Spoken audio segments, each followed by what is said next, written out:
Hey everybody, welcome back to Havoc Maker Studio. My name is John. I'm hoping you guys had a great weekend. I know I did. I got a little range time this weekend and did all right. Ended up having a couple malfunctions with my 300 blackout, but that's neither here nor there. But I still had a good weekend. I'm hoping you guys had a good, safe weekend like I did. So today we're just going to kind of do a preview for the week because I got some stuff dropped into my email from Free League Publishing and Modifius. Gosh dang it, I do want to cover those, and we are going to probably Tuesday and Thursday because I need to do a good build-up read, but we're going to cover that right now. What we aren't going to cover at any length is the Adeptus female custode, the female Adeptus custode controversy. I think it's peaked. It's not on a downcline. I think we're at the height of it right now. Like, it's going to continue. There's some other news outlets that are starting to cover it, not just our game journalist or journalist, whatever you want to call them, or the local websites like Spiky Bits or Bell of Lost Souls, Bolter and Chainsword. It's erupted everywhere. And then, we get, I'm going to call them major YouTube news casters, news people that report on this stuff. I mean, it blew up, obviously, because I've read your comments, and I want to say right now, in regards to your comments, thank you. I appreciate a lot of people especially when I made the first video, correcting me. I greatly appreciate that because I was pulling from memory instead of doing what I used to do, is gather my facts. Being a former criminal investigator, you gather your facts first before you present your case, and it was a big snafu. I mean, big egg on my face, foot in my mouth, and I do appreciate you guys calling me out on it. Made the retcon video, fixed it up, and there's still some stuff out there, and I even appreciate the snide comments and the kind of little nastier ones, but I do appreciate that you guys did that. You watched it. I hope more of you guys would like the video and subscribe. Big snafu on my part, but we'll correct that in the future. Now, are we going to keep covering the female custodes? It's a good chance, or not even the female custodes. We're going to probably be covering a little bit more of the fallout, ideally, on what's happening with Games Workshop. As of last week, or that information got dropped on it got dropped earlier than the 14th, but on April 14th is when they put out that tweet. I believe it was, the way the format looked, is like 14. Yeah, I think it was the 14th.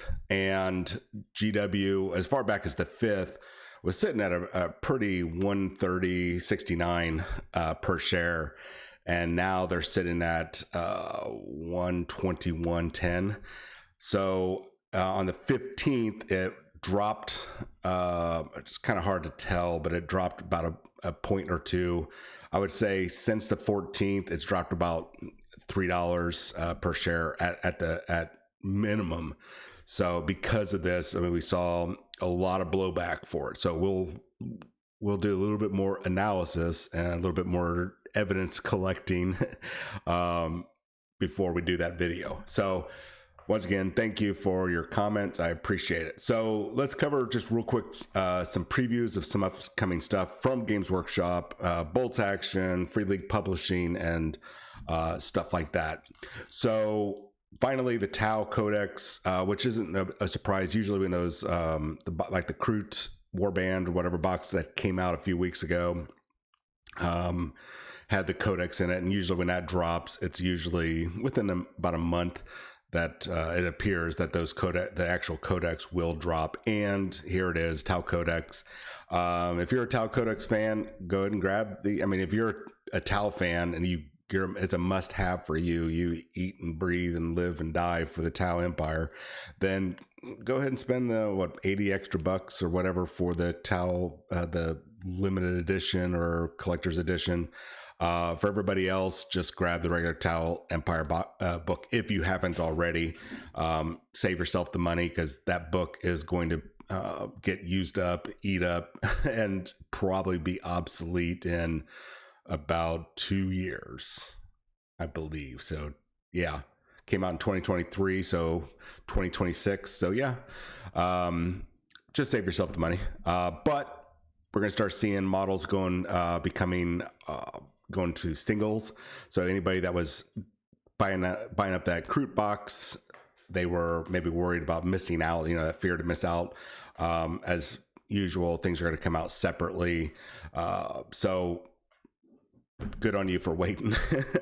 But we'll see how. I haven't seen or heard anybody talk about how well the Kroot play, or even how the new Tau play. I'm a little out of touch with the tournament scene or even the casual play scene, because I've shifted more to the hobby side. And but what I can say is that there's not a single model that I do not like from the Kroot line, the new Kroot line. I wish they would have had something like this. I don't know, almost 20 years ago, whenever we had the Kroot Mercenary book or entry in the chapter approve appear. That would have been great to have a lot of this stuff, but technology and everything moves forward. But no big deal. Stuff looks good. I'm happy that it's going to be coming out. My guess is that it's probably going to be released on the 1st of May. I didn't see a date for this release, but they tend to, it looks like Games Workshop still has this like 2-week release window. Hey, stores, you need to order now, pay now, and then you'll see your stuff in like 2-3 weeks. Which I don't think is a good business model, but whatever. A revised Combat Patrol box, it looks like. Those dice are not too bad looking, and the data cards. What's interesting is that there's a made to order on the Orcs. It looks like the old. I think that's the old metal one. I think that's the old metal Kill a Can, or is that the old metal Death Dread? Put it down in the comments. What I thought was pretty cool is that there was the old Blood X Commandos, the old metal ones. I remember those fondly because I bought them thinking they were really cool back in the day, and then I didn't do anything with them, and they just sat in my box, never to be seen again. And then of course we got, if you're wanting those knobs, looks like they're bringing them back. Now this is the one I want to really talk about more than anything, is the kind of the irony, if you will. The Warhammer series, Hero Series 4 for the Space Marines are coming to targeted stores, or select Target stores, not targeted, but select Target stores. Before, this is only available abroad. So if you were in like Europe, Japan, I can't remember the other place, probably Australia, you were able to get your hands on this. Now, there are some US retailers that did get their hands on some of these. Now, where they got them from, I don't know. Maybe they just bought them at cost and then resold them at a higher price. I most certainly, about a week and a half ago, about 2 weeks ago, I ordered a box of this on eBay from a store here in the US. And of course, what's happening? They're about to be released. And I paid a little bit extra. I'm not going to say how much, but I definitely paid, and I really wish I would have waited. But it's really cool that they're coming out. And if you're not familiar with this box, these are all the Primaris models that are going to be coming out with it. And when you buy the box, there are if you buy the case, it is 8 models, 8 boxes, blind box. You don't know what's inside until you crack it open. Now each box should be around $8 per box. Your retailers might be doing different. They just can't go below 15% on a discount. I don't know about if they can go too far above, but if you go too far above, nobody's going to buy this. They can go on eBay and buy it right now, probably cheaper than what you might get in the stores. I don't know.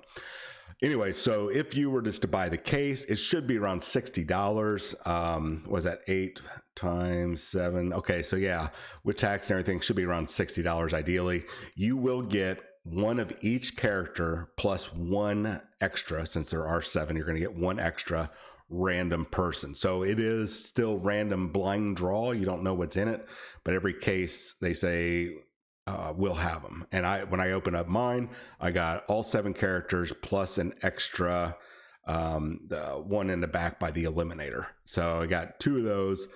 I didn't really care for the captain. I wanted another one of the snipers, but besides the point. Still really cool. I would say if you are a Primaris fan, especially if you're a hobbyist or modeler or just a gamer, this is definitely a good box. If you love Kill Team, get this box because each character comes with a Kill Team card, so you'll have all the rules for it. Now, I don't know if I don't know if this new edition, I think a new edition of Kill Team might be coming out soon, so that might change up. But good news, if you've been waiting for these, they're coming. Talk to your store, find out what's going on. So we're going to cover this a little bit more. I've got a couple guys that go to the same store I go to that are or have done beta testing for the 3rd edition of Bolt Action. If you're not familiar with Bolt Action, it is from Warlord Games. It is a period game, historic game, if you will, for World War II. I think they have a couple other games. The company has a couple other games that might be historic, but we're focusing on World War II. And the new edition is coming out. There's some information on here, but the last FAQ for 2nd edition was dropped not too long ago. The 3rd edition is supposed to be coming September of this year, and we'll actually cover it. I've had a few people talk to me. I really wish you guys would just put it in the comments below. If you guys put comments below, it helps the analytics. I would really super appreciate it. I do appreciate you talking to me offline, but please throw a comment on there. But so they've done a little bit of beta testing with the Bolt Action, the 3rd edition. So I'm going to be interested to kind of pick their brain. I've always been interested in the game mechanic wise, because it is probably one of the best balanced games out there. Kind of like a lot of Osprey game stuff. It seemed to be really balanced. But any game out there, there's going to be issues with balance. It just can't get away from it. But I've always been interested, at least in the rules mechanics. The historic side, I'm not a big I want to play the 101st Airborne under Sergeant McNasty, if you know who he is, or anything like that. I couldn't tell you a whole bunch of stuff outside of Band of Brothers or Fury. But now, if I was to paint my tanks up like Girls und Panzer from that anime, I wonder how people would react. I'll think about that. Anyways, 3rd edition's coming. We'll try to cover that as it gets closer. Now, another one I want to cover is just gone to Kickstarter, and I'm a huge fan, as a lot of you guys know, from when it comes to RPGs and Free League Publishing. Free League Publishing has gone into partnership with the same people that have cranked out like Bork Morg and Pirate Bork or Morg. And they've got the new game coming out called Black Powder and Brimstone. Still that same rule light set, but we're now in kind of like a grim dark, I want to say late Renaissance, early Victorian time frame. And we've got a little bit of snippets in regards to its rules. I imagine it's going to play like all the other games, like Bork Bork, and the other similar games, just with extra flavor added into it. These games are really interesting and kind of fun to play. You can do one-offs or kind of drag it out a little bit longer.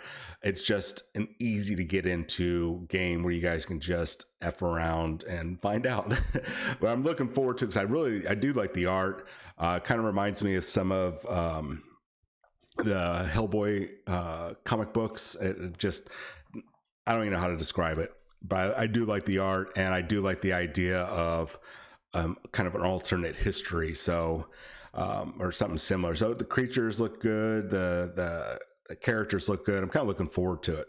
Now, the other thing we are going to cover later this week. Now, this will be either our Tuesday or Thursday review. We're going to be covering the Coriolis, the Great Dark RPG that's on that currently is it's already done. Shoot. It's already good on Kickstarter, but it's going to, we just got the people like myself got a PDF copy and got a PDF copy of the quick start rules. So we're going to cover it here on the channel and maybe even try to get a gameplay video in probably in about a week or two. if I can corral enough people to do it. But if you're not familiar with Coriolis, it's a sci-fi game that kind of centers around exploration in outer space, and all the conflicts, trials, and tribulations you go through, the creatures that you face, the environment. Really, there's a lot of good elements outside of the normal. I'm just gonna swing with my sword. I'm going to shoot with my pistol. There's a lot of, I would say it's almost like a survival game in a sense, along with exploration. Now, the Great Dark that's going to be coming out, it's going to really kind of, I would say it's almost like a sandbox game, but RPG style or tabletop style instead of like Fallout 4 or anything along that lines. Where you and your crew are going to be exploring. You're going to be able to tinker and work on your ships, your home base, and of course your characters themselves, your interactions with the other factions, of course, just like in a lot of games. But even though it's in outer space, it's going to be a lot more. There's going to be a lot more action, a lot more interaction than you would normally. I'm just going to fly my spaceship to the next planet, and now I have to get to know these people. Now this one's going to be a little bit more intimate, it looks like. So there's, I think, a lot of good things come out of Free League Publishing, especially when their content their games tend to be a little dark. They're not the happy-go-lucky like Dungeons and Dragons, like, oh, I just got stepped on by a red dragon. Well, I'm going to go ahead and make my death save, even though this, 10-ton creature just stepped on me. I'm gonna be fine. It's a little those games tend to be a little bit player friendly, or these ones tend to have a feel for real stakes, and that's what I like about Free League Publishing. Of course, I've talked at length before about Symborum and the Alien RPG, and I've been reading the gosh darn it, why can't I think of it? Harrison Ford movie with Rutger Hauer. Help me out here. I can't think of it off the top of my head. You guys are probably screaming at me right now. It's because they made Blade Runner. There we go. The Blade Runner franchise. They've got the rights to it, and the first book is really good. I've got a review copy for their second Files case. So I'm looking forward to delving into that in the near future. I wanted to give a couple months for everybody have a chance to go over it, because I'll probably do some spoilers. At any rate, that's what's going on right now in the universe of tabletop games. Those of you that are waiting for some new Marvel Crisis Protocol, those are going to be dropping May 10th and May 17th. There is a variety of models. You might have you might not have noticed yet, but at your stores, if you have been looking for just getting the Green Goblin, and you have it at the store, or gosh darn, I can't think of it, Kraven and the Lizard. If you just want those separate boxes and they have them at the store, snag them up now, because Atomic Mass Games, Asmodee, it looks like right now, from their retailer purchasing, you can't get those individual boxes anymore. I think it's May 17th or May 10th, whichever the release date is for that. There's going to be a new Spider-Foes box that'll include Kraven, the Lizard, Green Goblin, and the original core box, Dr. Octopus. Those four are going to be in a Spider-Foes box, along with the new Spider-Foes, which is going to be the Shocker, Vulture, Electro, and Sandman. So if you are looking to just get an individual, or the dual box set with Lizard and Kraven, you don't want to buy the more expensive 4-person box set, do it now. Shop around at your local stores. If they don't have it, then go over here, whatever. It's best to do it now, because you're not going to be able to order them anymore. So pretty interesting that we got some really cool Spider-Man, Spider-Foes stuff coming. I'm hoping that this is the end of the Spider universe for a while, and the end of the X-Men mutant universe, so we can start delving into other characters. I mean, the whole X-Men universe has gotten a lot of characters, and same with the Spider-Man. I mean, those are two very big franchises, but I would like to let's move on. We've got a lot of other characters, a lot of other teams. Let's see them instead of rinse and repeat of what we already have. Does that make sense? All right. I hope you guys enjoyed the episode. Go ahead and comment below if you got better insights into anything I just said. I will appreciate it. And make sure that you like and subscribe. I really do appreciate that. And most of you guys sticking around with me after that long hiatus. As you can probably see, I'm feeling a lot more energy now as my back's healing up. The fractures are healing and everything. So everything's getting a lot better. And I do appreciate the warm sympathy that a lot of you guys have given. At any rate, you guys have yourself a wonderful day, and I will see you Tuesday and Thursday. See you later.